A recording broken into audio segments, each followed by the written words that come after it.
How do we thrive, not just survive? And we've talked about this before, but I think one of the key things is to consider your brand, but not just your brand in relation to how people experience it, but the leadership portion of your brand. How do you create a leadership brand?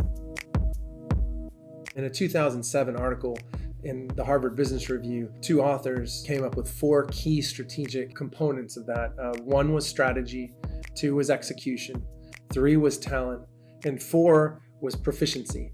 Strategy is pretty key. How do you want your brand to be perceived? What's your vision for your brand? Not just the vision for the execution of the brand and how it's going to thrive and survive, but what is it going to be perceived as? Second, the execution piece. How do you deliver on your brand promise? How are you going to train your people? What products and services are you going to provide? How is that organization going to operate in a way that the brand is felt the way you want it to be felt? On the talent side, it's not just obtaining the right talent, but it's also training the right talent.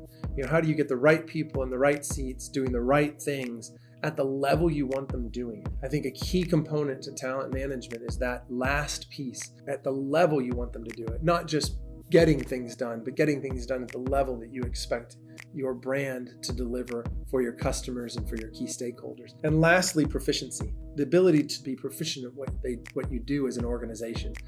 That competence shows those in the marketplace that are experiencing your brand, your ability to deliver. The key thing I think a lot about is Chick-fil-A and My Pleasure, kind of instilling in all of your employees, all your staff, all of your key stakeholders, the right story and way that they deliver the brand. And so I think for brands today, as they move forward, to be thinking about themselves as a leadership brand will really allow them to thrive, not just survive in today's market.